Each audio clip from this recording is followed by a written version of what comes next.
for joining us this morning, depending where you are. I know there are many of you from all over the world that we're thrilled to see such an international audience. I looked at the registration report prior to logging on. We had about 5 people who registered for this webinar, which is definitely one of our highest registrations yet for. And we're really excited about that. And to be honest, I'm not really surprised about it either. I think in today's day and age where there's so much uncertainty, and especially with cryptocurrency hitting the top of the really want to learn about cryptocurrency, learning how you can secure yourself in the cyber world. And so we've invited a very special guest with us today, Paul Rosenberg. I was introduced to Paul back in 2012 when I initially started with ECI development. He was with our CEO, Mike Kopp. I had a crypto hippie account, and I was new with the organization. I was an intern. And Mike said, all right, I have this encrypted email service. Would you mind monitoring it for me? So he gave me this string of passwords, many passwords. And he goes, this is an encrypted service. I'm really excited about it. Just help me with it. And so that's what I first started hearing about Paul, and really wasn't sure at that point even what an encrypted email was. But over time, I think many of us are becoming more familiar with the importance of having secure emails, being secure online and in our cyber presence, especially now more than ever. So Paul is going to give us a really great presentation about staying secure in today's world and investing safe. We're going to touch upon cryptocurrency, which I think many of you are wanting to learn about, especially now with the big spike. In addition to that, Paul is the author of Free Man's Perspective newsletter. He started that in 2011, and it is crypto there. Been involved in cryptography since the 1990s.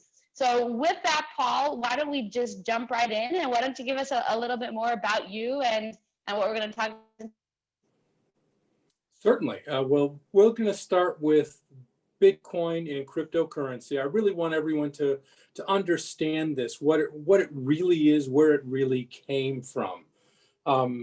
We'll just go from there, and then we'll hopefully have time for some questions afterward. So, all right, let's go to the first slide. It says it came from Cypherpunks, not from Wall Street. And that's really the thing that you have to understand about Bitcoin. This is not a typical sort of investment vehicle. It's something different. It came from a different group of people with different objectives. These people were not creating Bitcoin so that they could get rich.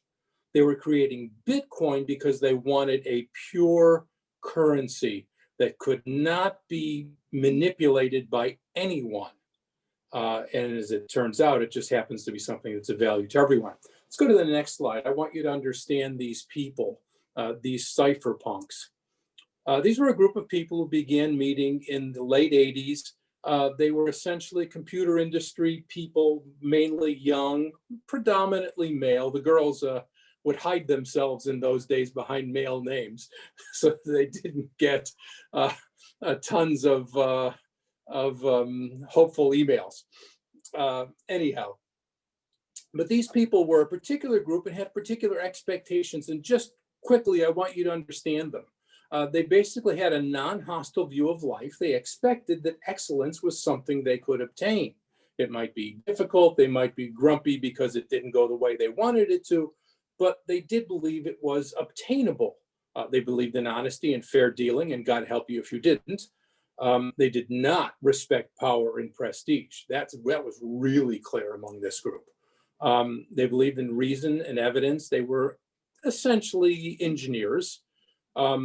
I say that they were educated by NASA and the hippies. And what I mean is NASA, the space program of the 1960s and early 1970s, it was a special thing. I wish I could bodily experience and give it to people who were too young to be there. But to watch this happen day after day, week after week, launch after launch, and see it work, and the triumphs and the failures, and it was intoxicating to the extreme. And it inculcated a huge belief in science and in progress. And I say they were also educated by the hippies, who were nonconformists, for better or worse. There were also people who needed a refuge for their minds, where they could actually speak their minds freely and not get in trouble for it. So that these are the things that these people embedded in code. In other words, that's what they put into Bitcoin. These are the real assumptions that Bitcoin carries. Let's go to the next slide, please. This is a view of Cypherpunk Technology. This one is BitTorrent. Anybody who has downloaded movies or songs in the last 15 years knows what this is. And you'll notice that no one in this diagram has special privileges. Everyone is equal to everyone else. That is a very cypherpunk sort of idea. Now, this architecture, as we call it, isn't the be-all and end-all, but it's a really important thing. And this did come from the cypherpunks. Bram Cohen, Steve Scher, and some others developed this.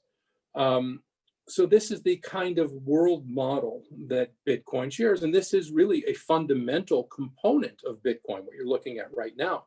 This is how all the transactions propagate through the internet. Let's go to the next one.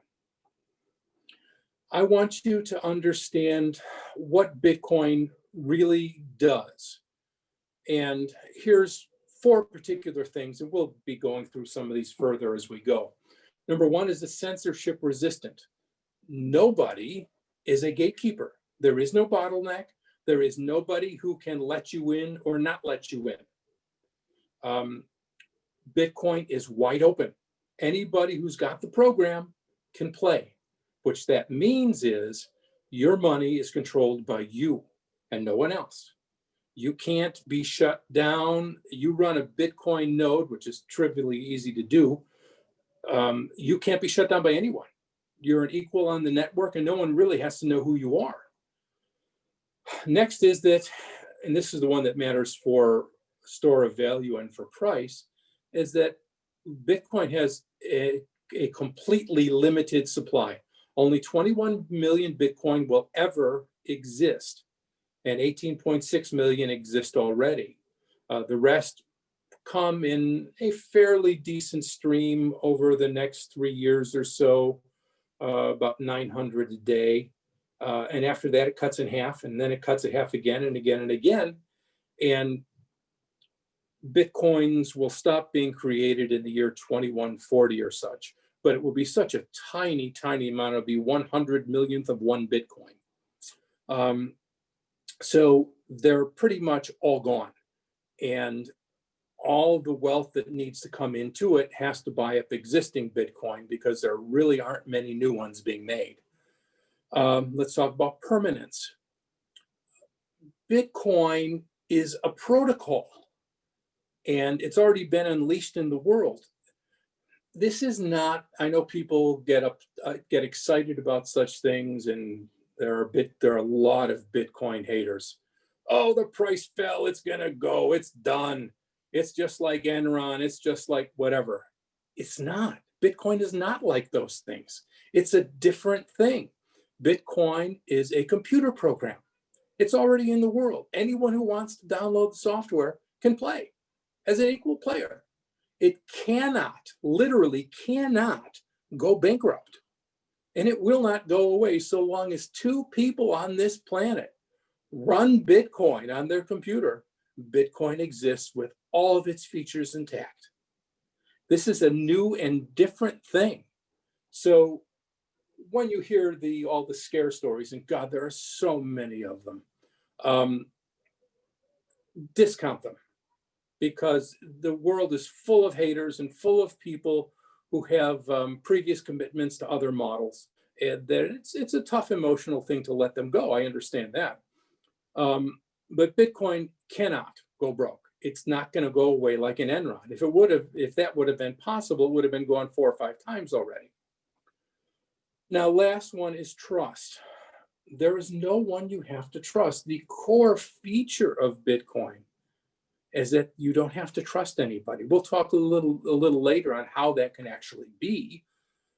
But Bitcoin is essentially powered with cryptography, which is math.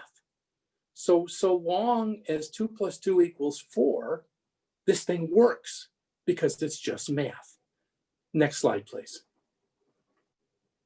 Now, just so you see this, I want you to take a look at this slide. You'll see beginning on the lower left, there's a straight line, and then it crinks a little bit to the right, and then another one crinks a little bit to the right, and then another one crinks a little bit to the right. That's where we are now, just past that third change.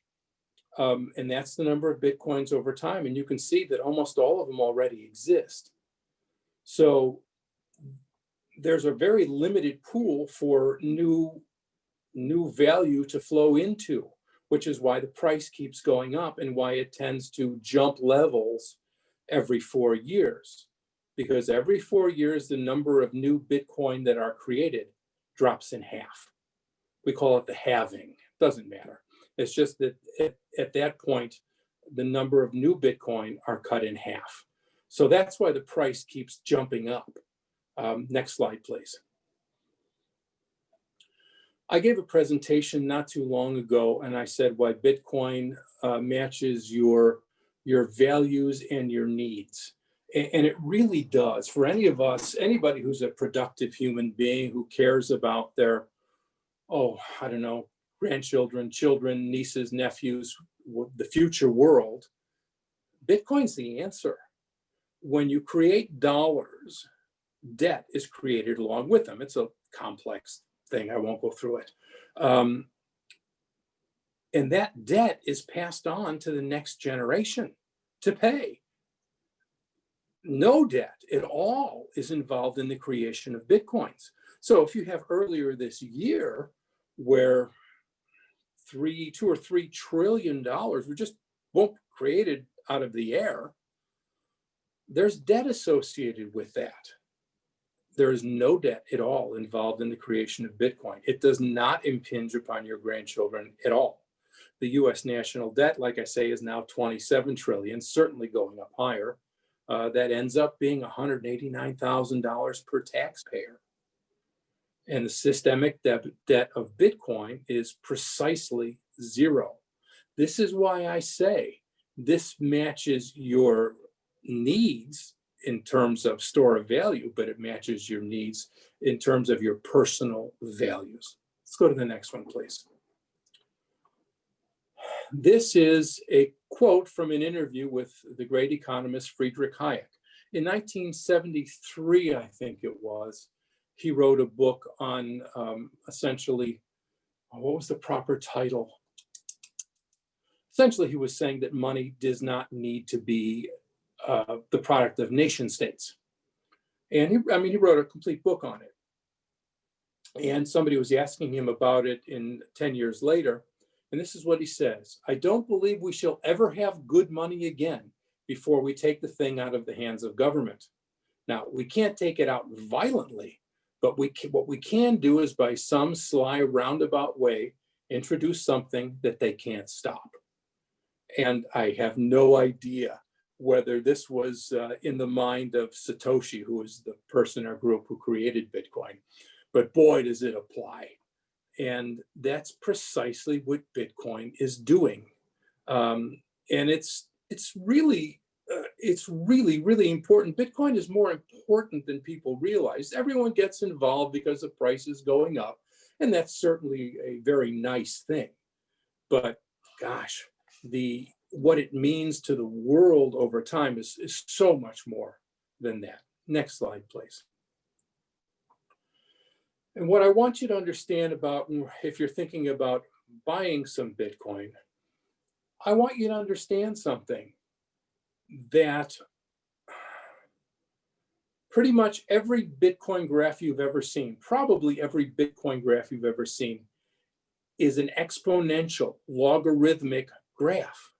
Take a look at this one. It starts on the left at 1 cent, 10 cents, $1, $10, $100, $1,000, $10,000, $100,000, $1 million.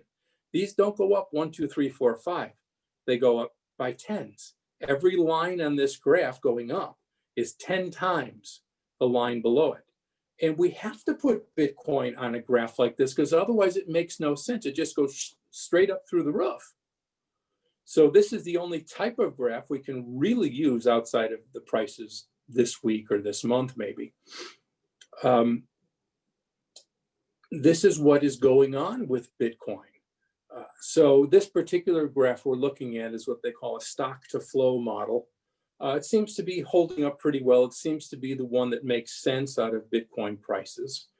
And I won't go through the details, but the troughs there that you see, and the rises are the halvings, and the troughs are in between halvings, which are every 4 years apart.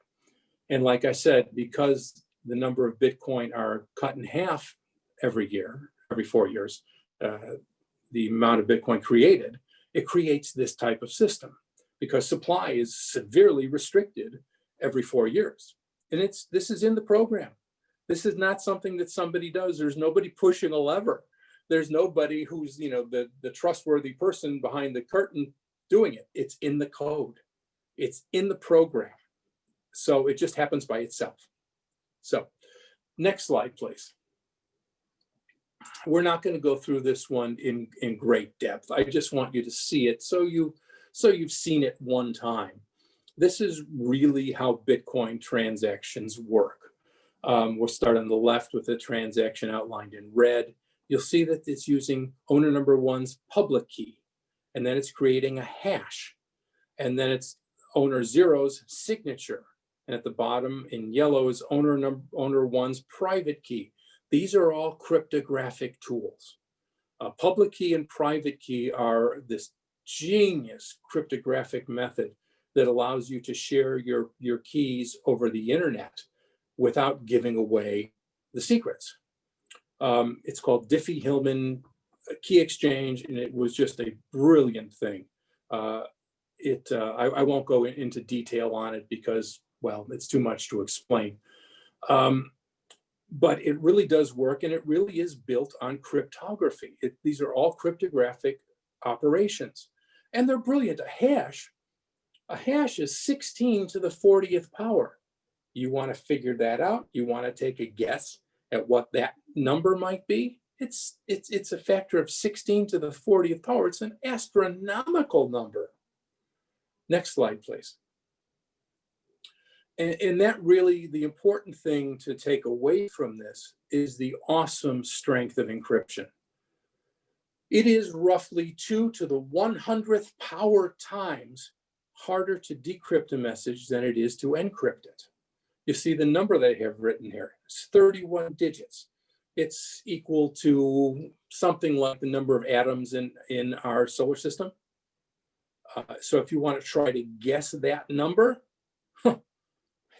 how many supercomputers and how many millennia do you have to guess one of these? It's insanely strong.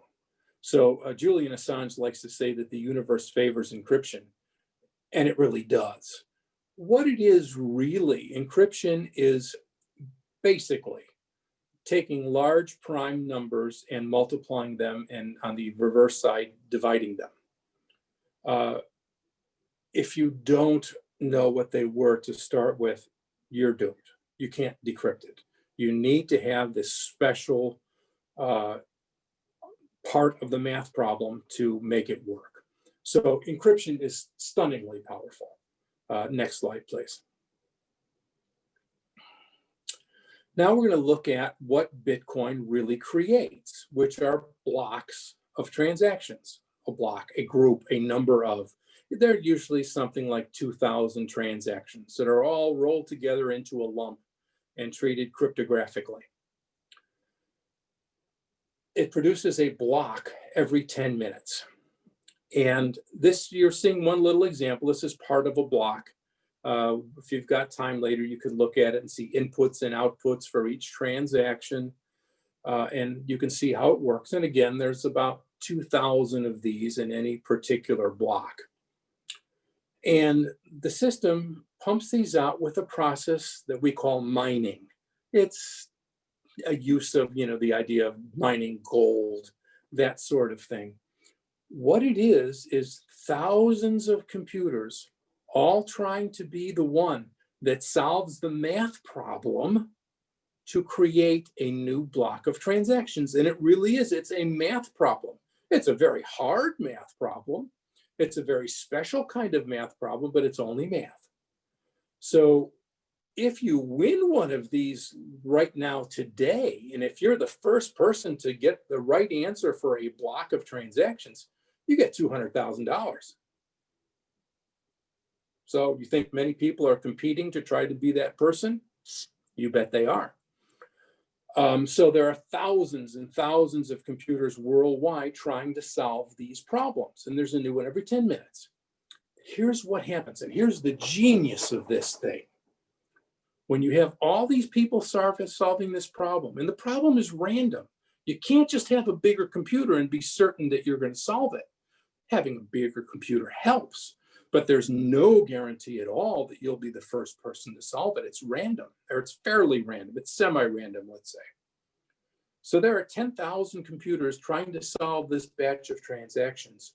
We don't know which one's going to do it, but we do know that the math it is done with is absolutely solid. 2 to the 100th power, or maybe 16 to the 40th power. It's almost the same. So the transactions themselves are absolutely, provably, mathematically secure, but we never know who the one who's going to verify them is going to be. So what we have is an absolutely secure method of holding and sending money from place to place with no trusted third party. There's nobody who can be convinced or be criminal enough to mess with it, because we never know who's going to do it. To do that, they would have to be able to kidnap 100,000 people at once and guess which one's going to be the right one. Not going to happen. So we have a system that scales trust, that allows for absolutely certain security, and you never know who's going to be the trusted party this 10 minutes. It's just brilliant. This is really what makes the thing work. Next slide, please. So what we pump out in Bitcoin is our chains of blocks. The details in here, I'll just go through them just so you've heard them. The previous hash, which is this 16 times 10 to 16 to the 40th power that I'm talking about, a timestamp, transaction root, just a reference, and a nonce, which is a mathematic trick that allows the program, not a person, the program, to make the math problems easier or harder depending on how fast they're being solved. So these are the blocks of transactions, one every 10 minutes. We're now at, I'm not even sure, 660,000 blocks. I'd have to look it up, but we're way into it, maybe almost 700,000 blocks. And that's what they call the blockchain, because it goes 1, 2, 3, 4, 5, all the way up to 700,000 at the moment. And this is, once it's in a block, it's there forever and it's secure, and it's on thousands and thousands of computers. So it's a permanent ledger. So again, things can't be faked, even in the past. So now you have some basic idea, I hope, and I hope I didn't go too fast. And if so, at the end, you can maybe ask a couple questions. But this is basically how Bitcoin works. And it is a genius compilation of things. This key exchange, several other cryptographic things, combined with the incentives of free market economics, particularly the Austrian school, all rolled into one thing and turned into code. Wow. So let's go to the next slide, and then we'll start getting a little more practical with it. This is just an image of a basic wallet. Now, to be clear, when you hold Bitcoin, you get a wallet. There are services that will give you an account. We'll talk about those in just a moment. But fundamentally, you get a wallet, not an account. This is you holding your own money, not somebody else holding it for you. And what a wallet does is it holds your cryptographic keys that unlock your transactions. It's made very simple. You can take a look at this little image here. It's got 5 menus. That's it. It's really easy. You could figure this thing out in 5 minutes. It's really easy. This one is from Electrum. I like it. It's a real basic, simple wallet. It's perfect for getting started. There are others, and I don't even know that this one is the best, because who keeps track of such things? But Electrum is certainly a good wallet, and it's real easy. You can download it in 2-3 minutes, and it just works right away. And with that, you can start collecting Bitcoin tonight. And I'll probably say this again, but my absolute favorite way of getting Bitcoin is to get a wallet like this and just sell your normal stuff. If you're an engineer, take some Bitcoin for your next little project instead of dollars. Want to sell your lawnmower or your car? Take Bitcoin for it instead of dollars. And boom, you're a Bitcoin holder. You've got it. It's in your wallet. It's yours. So that's really the best way to collect Bitcoin, if you can do that. Now, next slide, please. Real briefly, I just want you to see the steps in setting up a wallet. Next slide, guys. I'll wait. There you go. Thank you. This is the Electrum Setup. You go to electrum.org, you download it, you just choose Auto Connect, Standard Wallet, create a new seed. Now, this is something you will have to deal with. It's really easy, but you must do it. A seed is a collection of 12 words, random stuff like book, wall, up, go, whatever, just real simple words. That seed is your fail-safe. You write down those 12 words, you store them in a safe place, not online. You store them in a safe deposit box or a safe or whatever. We'll talk more about that in a little while. God forbid your computer gets stolen or run over by a truck or your house burns down. If you got that seed, you got your money. No problem. You can get it back in 5 minutes. It's not lost. If you lose the seed and your house burns down, you're sunk. It's like your wallet with a bunch of $100 bills in it burning up. You're done. Sorry, bad luck. So you need to save this seed and put it somewhere safe. There's also the passphrase, which is essentially a password. Don't lose that either. Losing that is survivable if you've got the seed, but don't. Save these things. There are other wallets you might want to back them up. Do it. This is your money. You are the responsible party now. This is not an account with someone else where you can trust that they have people there who will take care of it, which they may or may not. This is you, and you have to make sure you've got this. So write down the seed, pick a password that you'll use, or you write down, or use one of those password keepers. Make sure these things are safe, because this is your wallet. That's the thing you need to remember. All right, next, please. If you're not going to get Bitcoin directly, in other words, if you don't call somebody up or talk to somebody and say, look, I want to sell you this, why don't you pay me in Bitcoin? And people will. People will very often do that. If you can't do that and you really want to get it, you're going to have to buy it through an exchanger. And there are a lot of exchange companies. There's a list of them here. It's not a brand new list, but it's a reasonably good list. So far as I know, all of these are decent operations. GDEX, which you'll see the third name on the list, is Coinbase, which is a widely known exchange, a US-based exchange. They're really fine operations so far as I know. Back in the early days, there were some real fly-by-nights. But now Kraken, I hear good things about. There are a lot of them, and they are decent operations. So I don't mean to speak ill of them. But on an exchange, you get an account.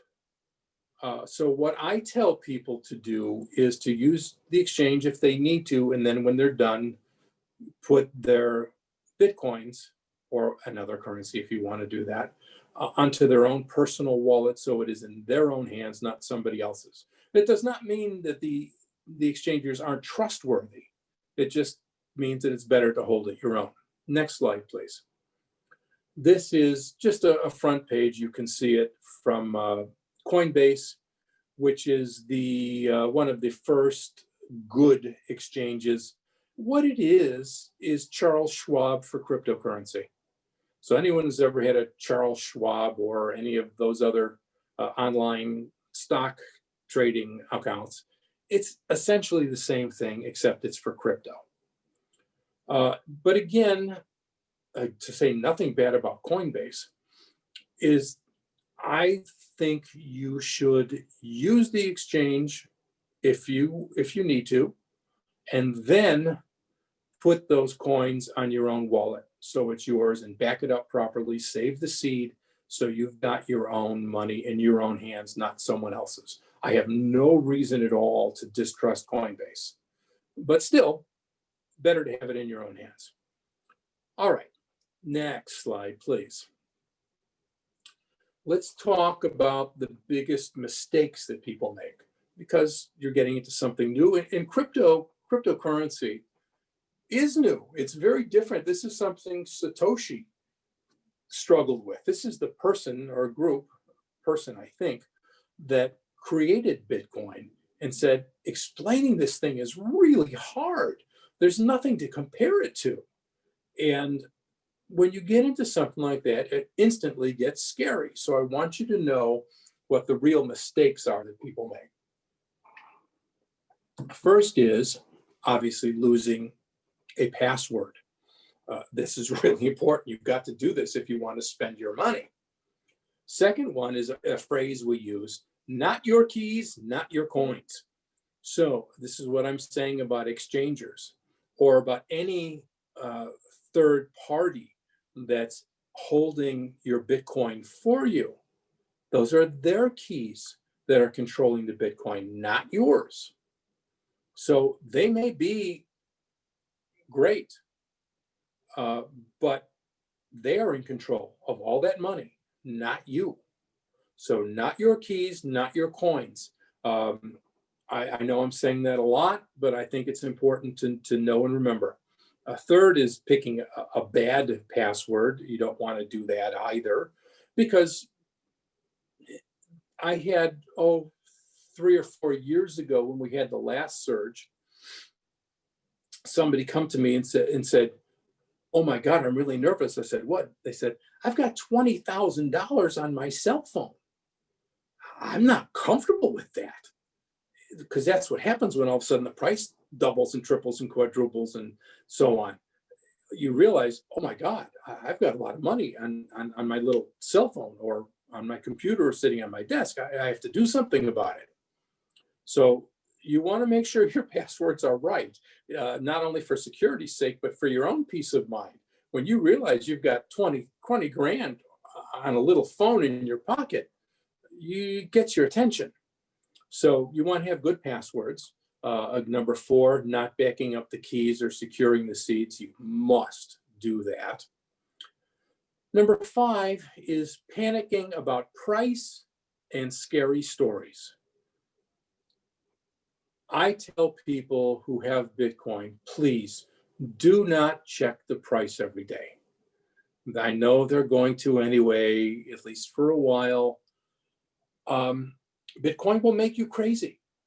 It goes up, it goes down. I'm rich. Oh no, it's dead. It's real easy to get your emotions, turned into a knot with this stuff. So try not to panic about price. Oh, it's at 20. Oh no, it's back at 8. I was stupid. All those sorts of things.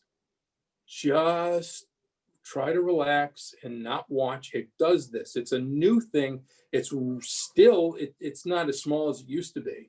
But it's still small compared to dollars, euros, and yen. And it tends to move in larger pieces because of that. Now that's starting to go away now, but it's still there. And certainly there are scary stories. I can't tell you how many stories I've heard about why Bitcoin was really going to be dead. There is somebody who keeps track, it's called Bitcoin Obituaries. You can look it up, you'll find it. And they have cataloged, I think, 300 and some stories where Bitcoin was declared dead by authoritative people and authoritative news outlets and so on. There's a lot of it out there. You're going to see a lot of scary headlines, things like that. Ignore them. It'll make you crazy. Just get your stuff and put it safely away and just let it sit until you really need it for some reason.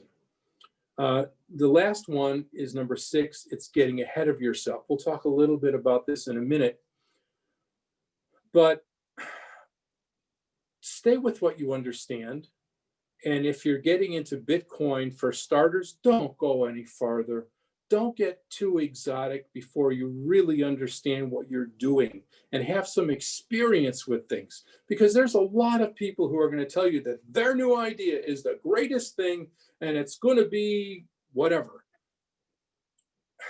If it's really easy to get dragged into that, please don't. Get Bitcoin, stay with what you know.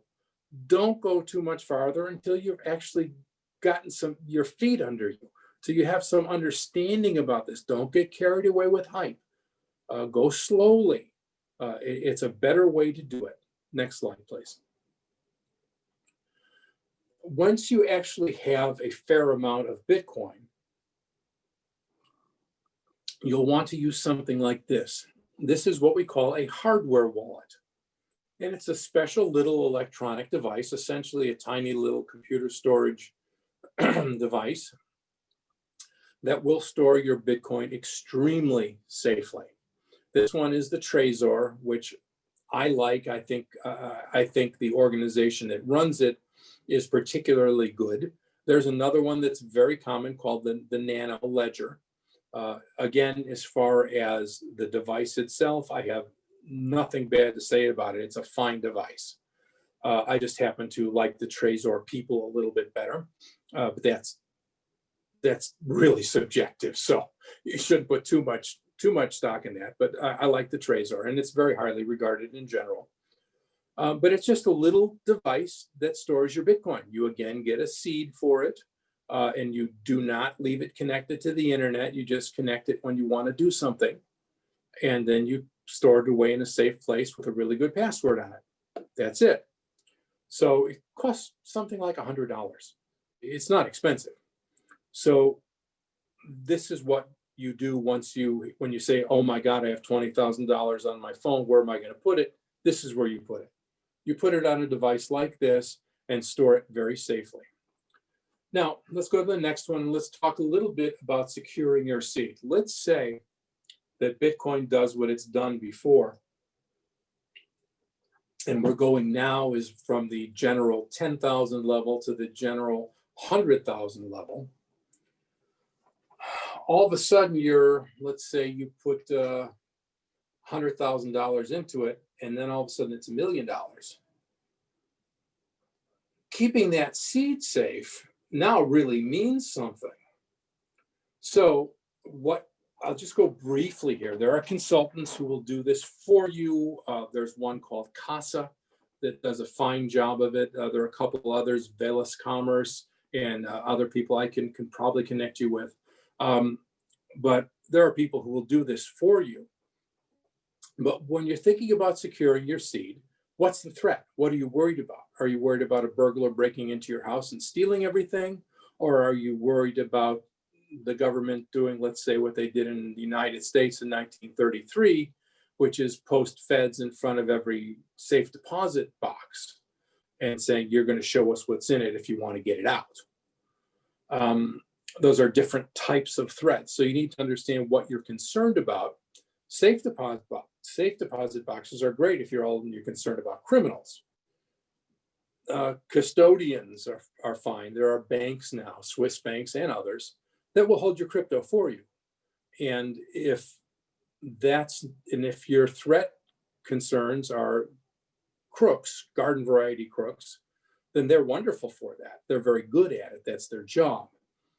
If you're concerned about governments, about the 1933 seizing everybody's gold sort of example, then you don't want to do that because they control the banks and they control most of the custodians one way or another. The ways people deal with that second one are having multiple wallets and then hiding them in safes or burying them in the ground. It all can be done provided that you do it well. Remember not to get too exotic. Don't do things like, okay, I'm going to hide my seeds, but I'm going to hide the first, fifth, and 18th seed word of the seed over here, and the second, fifth, and ninth word of the seed over there. Something will go wrong. Don't get too exotic. Just it's not worth it. Something goes wrong. And the last item is to consider inheritance issues. These are things we're holding probably for a long time and probably will continue to go up in value as it goes. And at some point, you need to consider inheritance issues. That's beyond the scope of what we're going to talk about today. Pamela Morgan has a very good book on this. You can find it. But these are the types of things you will eventually have to consider. Next slide, please. Now, let's talk about cybersecurity. And I've been talking about this for a long time, and still I'm a little hesitant to talk about it because it's something that disturbs people. So I don't think I can really soften it anymore. It's gone too far. It's too extreme. It's too dangerous. So my apologies if this is a cold slap in the face, but I don't know any other way to do it. I'm really not a bad news guy. I'm optimistic in the long term. But internet surveillance is a big, big problem. The internet is now a surveillance system. It wasn't that way in the beginning. And as an early internet guy, it breaks my heart. But it is. It's a surveillance system. That's what it is. Your smartphone in your pocket is a surveillance tool. Making phone calls is just how they suck you in. The internet is the one place you can be absolutely certain that everything you say can and really will be used against you. And again, I'm sorry if that seems harsh and it seems too far to be believed, but I've been involved in this for 18, 20 years. It's true. Next slide, please. This is the first Snowden slide. I'm sure most of you will remember it. Just so you know, this is when all of these outfits signed up with the NSA. That's a branch of the American military, mind you, that pretty much has all world internet traffic from everybody. They built a big facility in Utah where they can store it, depending on which engineer you think is closer to correct. It can store between 10 and 100 years of world internet traffic and search it instantly. So Microsoft, Yahoo, Google, Facebook, YouTube, Skype, AOL, even Apple, who signed on after Steve Jobs died, by the way. These people are all tied in. They gave the NSA a feed directly into their servers. So it's dangerous in the extreme. Next slide. This is a book by Julian Assange. Newsweek wrote an article about it as well. And it's called When Google Met WikiLeaks. Google is not what you think it is. Google is evil. I'm sorry to say that and to lay it on you. It is. Google is engaged in subverting human will. They won't say it that way, but that's what they do. They bring in $130 billion, I think was the last number I saw, per year into their outfit. Next slide, please. This is a leak from Google a few years ago. This is an article on freemansperspective.com. You can find it later if you wish. They put out this training manual for their people. Really, it is a conditioning thing for their people. It was a video called The Selfish Ledger.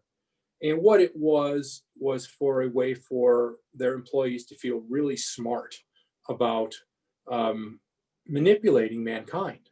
The title comes from a book that supposedly smart people read called The Selfish Gene, which was largely wrong, by the way.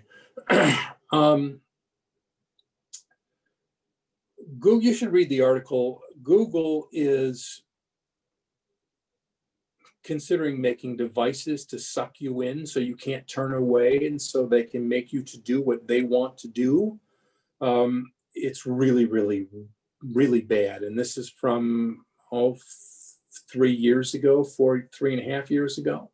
What are they doing now? Next slide, please. There was a Facebook experiment that ran in 2012, February of 2012, so essentially 9 years ago, where they changed their news feed with machines. Now, mind you, not people doing this. They had their machines do it to tweak their headlines that went through the news feeds to see if they could manipulate people's moods. And they could. Not only did they manipulate their moods, but they manipulated the moods of their friends. So again, this is the early part of 2012. They ran the experiment on 685,000 of their users. And it worked. So what have they been doing in the intervening 9 years? Well, I don't know exactly, but these people are not humanitarians. These people make their money by getting you to do things that you wouldn't otherwise do. There is no such thing as a free service. They run thousands and thousands of servers, have thousands of employees. There's nothing free about that. The free part is to suck you in. What you do on their system, they call cognitive surplus. That's what they monetize, your cognitive surplus, which means every part of your decision-making process, every part of who you are that went into making the decision to click here. That's what they analyze. This is what they come up with. This is what they learned how to turn their own way. I like to give people this experiment. Pull out your smartphone and pull up YouTube and look at your screen that comes up. Just go youtube.com and see what screen comes up. Then go to your neighbor across the street or across the hall and say, hey, Jimmy, do me a favor. Take out your phone and pull up YouTube and show me your screen. They're not going to be the same. They are custom environments, customized for you, customized to get you to do whatever brings in the most money for YouTube, which is Google, by the way. So this is going on, and if they want to increase their profits, if they want to be better than the other guys, they got to get better at it all the time. And they've got thousands of people devoted to this, including psychologists and psychiatrists. So again, I'm sorry to be a downer, but that's the reality of what's going on. And it's really, really, really ugly. Next slide, please. And just when we're talking about money, I think you should see this. This is from, I think, 10 years ago, maybe a little less. The IRS had a manual on how to take data from the NSA, who gets literally everything. We found out that they were putting splitters in AT&T facilities in 2003, which means that they just split the entire data feed and just take it all. And that was 2003. And so what these outfits, IRS, FBI, others, DEA, they get data from the NSA, and then they don't tell the court that that's how they got it. It's called parallel construction. You can look it up. And what they do is they take that data and then get to the chosen conclusion, and you make up how you supposedly got there and sell that to the court. This goes on every day. All right, let's keep going here. I don't want to spend too much time on that. Let's bring this thing to a conclusion. Next slide, please. I have here some ideas on how you should use Bitcoin privately. If you want to be private, I'll just go through these briefly. I don't want to explain Whenever you make a new transaction, make a new address. It's real easy to do. 2 clicks. Make a new address for everything you do. 2 clicks. And then exchange your addresses privately. Okay. Let the address be between you and whomever you're doing business with. If you do that and do that effectively, your Bitcoin is really private. Encrypt, hide your IP address, be careful of chain analysis. You'll find you get these crazy little things. Oh, I got a transaction. Somebody sent me 18 cents. Someone sent me 9 cents. They're trying to see what you do with it, to see where it goes next, to see if they can identify you. Because Bitcoin is not perfectly private. It's pseudonymous, not anonymous. If you don't do all these things, don't presume your transactions are private. Or you can use mixers, or you can use privacy coins if you want transactions that are completely private. It can all be done. Next slide. One of the nice things right now with Bitcoin and cryptocurrencies in general is that they are taxed as capital gains. So if you are a married couple, you can take, right now, I think it's about $80,000. You can take $80,000 a year out of Bitcoin and pay no taxes on it. So if you need money, if you need dollars to spend, you can sell some Bitcoin up to $80,000 or so. Check with your accountant. And as long as you've had that Bitcoin for more than 12 months, there's no taxes on it. It's capital gains rates. So at present, at least, this is a really good deal for Bitcoiners. The state gets their taxes, which is not guaranteed with cryptocurrency because they may not know who did what. But if you want to pay taxes, you get to pay a good rate. So next one, please. Let me go through. This one is really important for this presentation. Number one, don't look for the next Bitcoin. There's not going to be one. Bitcoin is a special case. It was the first one. Don't look for a currency that's going to be the next Bitcoin. There isn't one. Now, what you should do is start going to Bitcoin meetups. Once the present biological concerns go away, all the Bitcoin meetups will fire back up. There's one in pretty much every major city.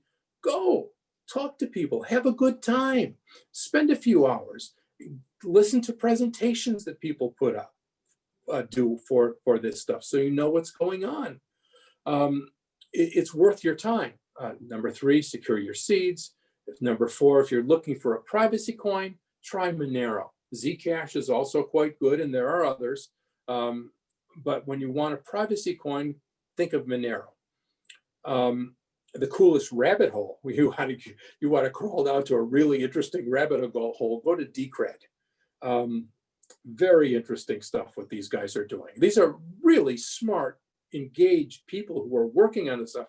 Thousands of people are working on this stuff every day. If you want to do number 6, small Bitcoin transactions, look at the Lightning system. It works really well for buying a cup of coffee. Auxiliary currencies, Litecoin, Bitcoin Cash, there's tons to be said about them, but I don't have time. Smart contracts, Ethereum and EOS. Decentralized exchanges, which I love, BISC and Huddle. Local Bitcoins to some extent is that. And if you want a mixer to mix your coins, that Samurai and Wasabi both have a really good reputation. Next slide, please.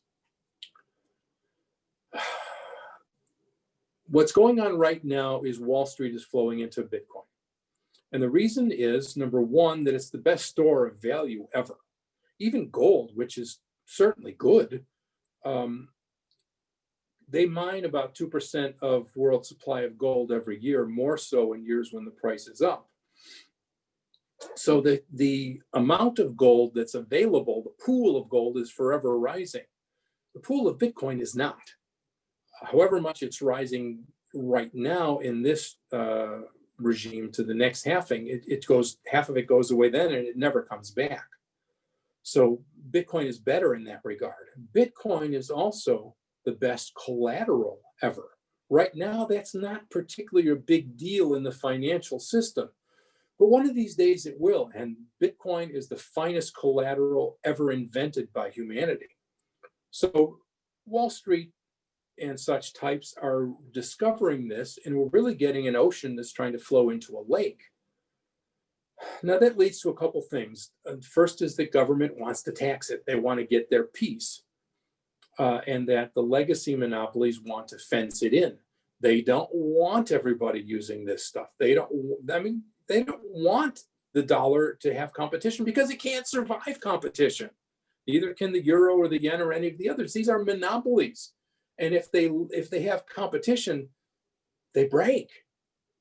So they're trying to fence it in. What they're doing there is trying to control the exchanges and make sure that the know your customer and the anti-money laundering rules. They're coming down real hard on that stuff, trying to fence it in.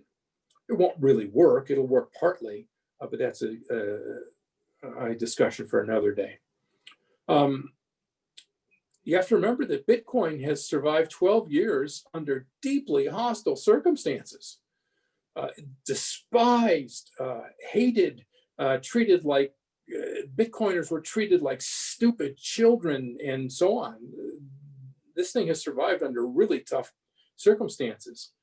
It will form a layer of honest money in a dishonest system. Because of that, financial system is going berserk, and the legacy system is in trouble. This is why in Europe in particular, and also in the US, they're talking about the Great Reset. And that's because they know their system is in trouble. You don't talk about a reset if you think your system is solid as rock. So this is the situation right now, and this is why Wall Street and other similar types, old money, big money, are starting to take a hard look at Bitcoin. Next, please. And now I want you to understand that what we're really doing in the crypto economy, I want to go back to the beginning, to the cypherpunks.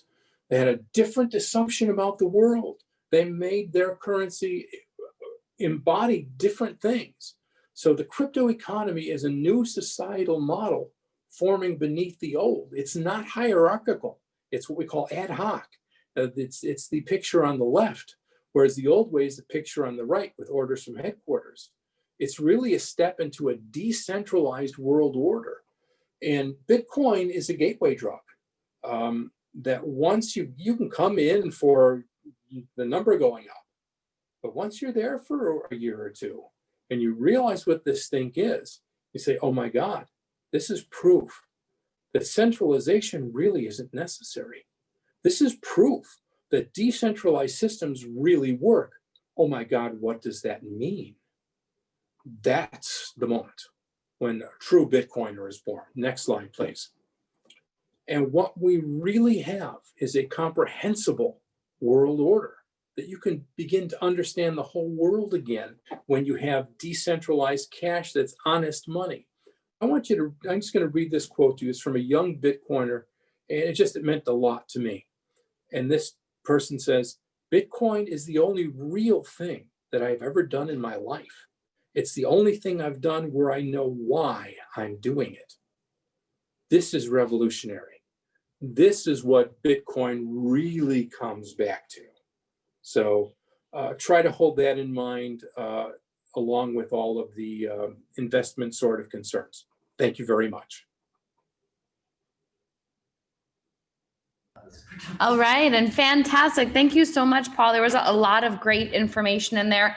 I'm going to try to share my video here. Before, I was told that the internet was not too stable, so it was going in and out a little bit, so I may turn video off in a second there. But I think you really touched upon a lot of really interesting topics, and topics I know that all of the people who are on are really concerned about and thinking about seriously.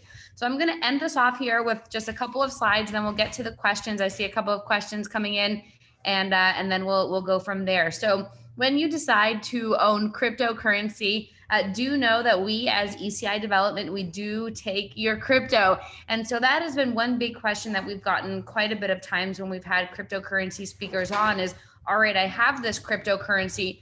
What can I do with it now? And it's great, if you're thinking about it from that investment perspective, perspective and holding on to it. But for those of you who are early adopters in Bitcoin and you saw this huge influx over the past, couple weeks, really, I think I checked earlier, it was at 31 Bitcoin was equivalent to 35,000 US dollars. When I first started looking at cryptocurrency, it was only a few years ago for me, it was at $6,000-$7,000. And so if you're one of those people who were an early adopter to crypto and you've made money from it, now is a good time to take some of that profit out and deploy it towards something tangible, a hard asset, if you will. And I have had a lot of owners who are thinking, all right, well, maybe I will hold on to the crypto and see how far it goes up. And that's great. Definitely do that. I would recommend holding on to cryptocurrency as well. Don't get rid of everything, but we do accept your cryptocurrencies as well. So I'm going to just jump into a couple of opportunities here. If you are looking at real estate ownership, one is a Best Western rental condo in Belize. This is located on the #1 island in Belize called Ambergris Caye. It's the it's the home to the largest tourism. We have about 70% of the country's tourism revenue comes from Ambergris Caye, this specific island. It's a beautiful island right off the coast of Belize mainland. We have the reef from here. Now we're looking outside. We have the reef right there, and it's really an incredible place. So if you're looking at rental opportunities or investment opportunities now, I would recommend the Best Western Studios. We have 2 remaining at this point, and they start under 4 Bitcoin. So very, very affordable. Then in addition to that, if you're looking for a more upscale beachfront property, we're working with the Marriott, and you're able to acquire your own rental residence for under 15 Bitcoin. Now, something we've had a lot of folks looking to do is secure their plan B and really wanting to protect their most important asset, which is themselves. And so what we've done is we have paired up ownership of teak hardwoods, teak land. Teak is a very remarkable hardwood. It's been around for centuries. And so we've paired up ownership of hardwood with residency programs in multiple countries. So you're able to own teak, and then from there, able to get your residency in Panama or Nicaragua. Those are 2 very, very desirable countries right now.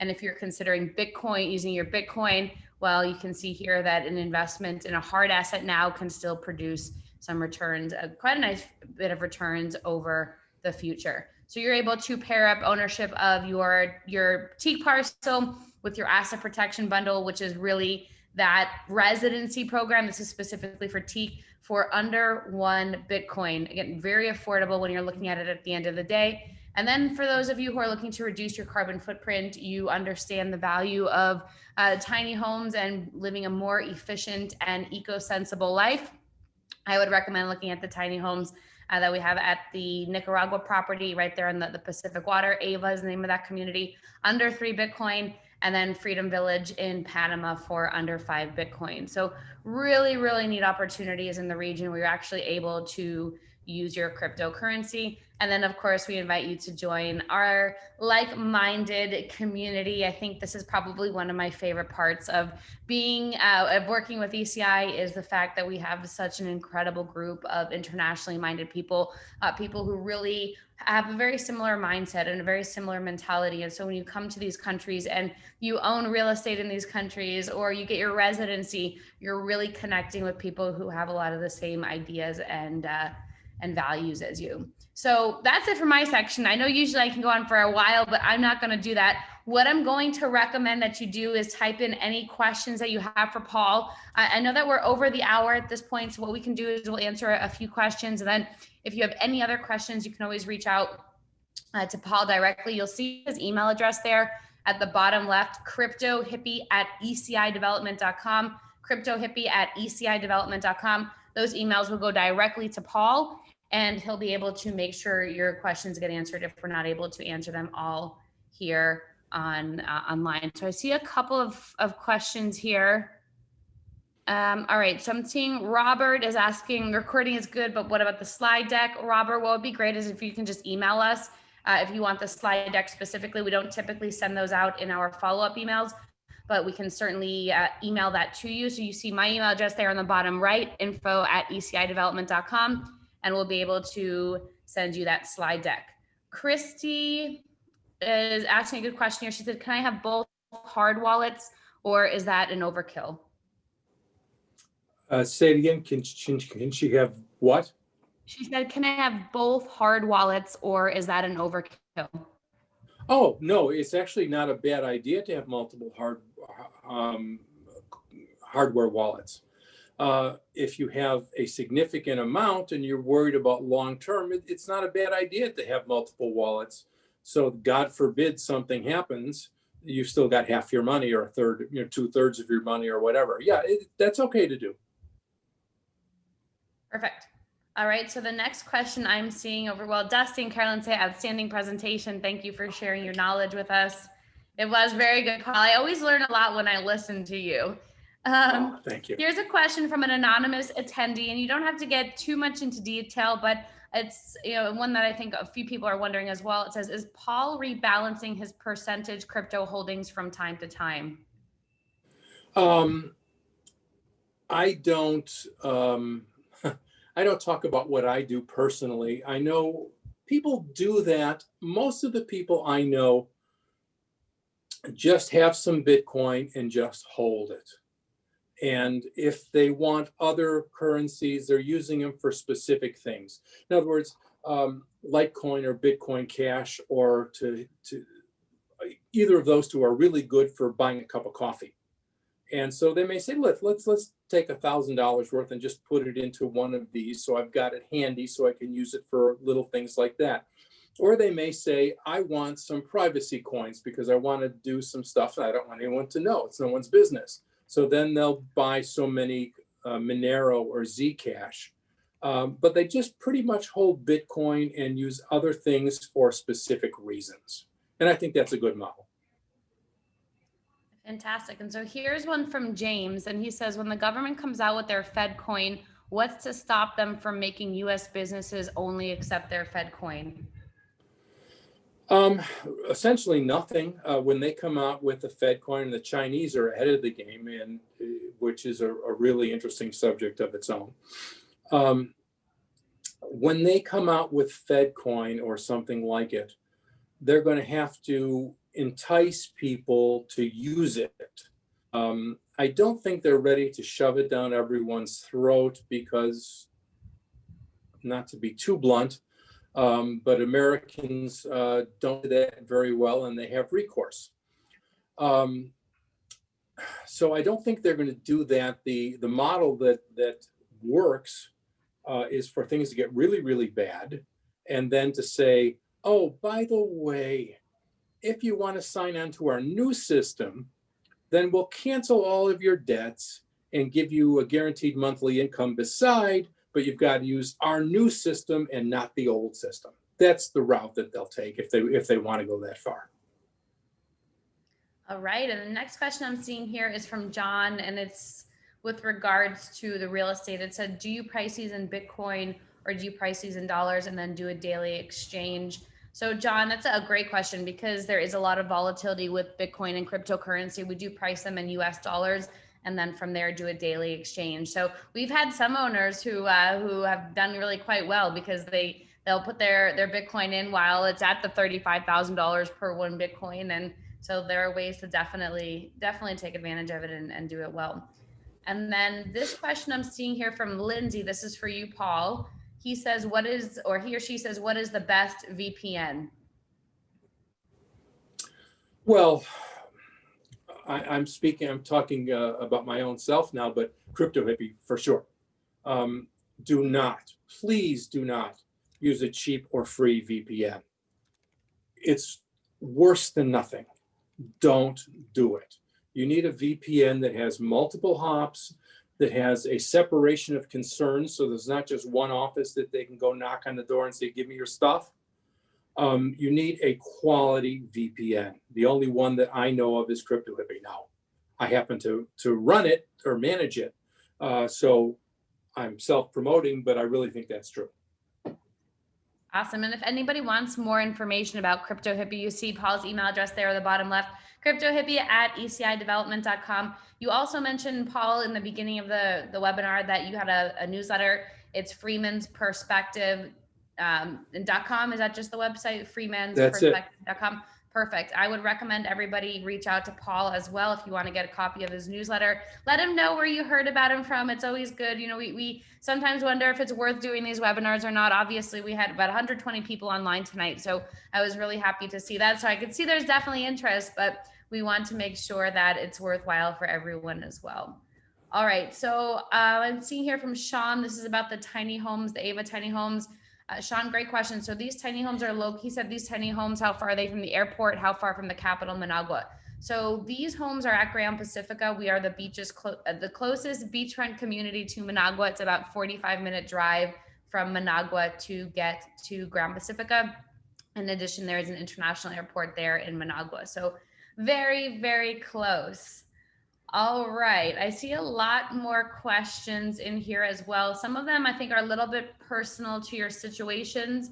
So I'm going to, if we don't get to your question, I'm going to just recommend that you reach out to Paul directly, and Paul will make sure your question is answered. But we're going to end with this question here from Joel, and he says, so why will there never be another Bitcoin? Well, Bitcoin was the very first and the first of its kind, and it has the advantage of being trusted, of being first. It has a lot of inertia behind it. I suppose I shouldn't say never be another one, because who knows? There may be something like it at some point. But people who promote new coins and say it's the next Bitcoin, it is really, really unlikely. Just put it that way. All right. Well, sounds good. Well, I see a handful more questions coming in. What I'm going to recommend is reaching out to Crypto Hippie at ecidevelopment.com, Crypto Hippie at ecidevelopment.com. He'll get back to you. Paul, thank you so much. This was awesome. If anybody would like to get a copy of the slide deck, just feel free to email us and we'll get it over to you. But you'll all get a copy of the recording in the email that we send out afterwards. But Paul, once again, thank you. Do you have any final words that you'd like to leave our listeners with? Oh my. I'll give you one of my standard lines, and thank you very much, by the way, but one of my standard lines is the way we should live is that the world doesn't happen to us. We happen to the world. So that's my line. There you go. Well, that's a great one to sign off on. Everybody have a great rest of your evening or day, depending where in the world you are. And thank you again. And I look forward to having you all online for another session again soon. Bye-bye.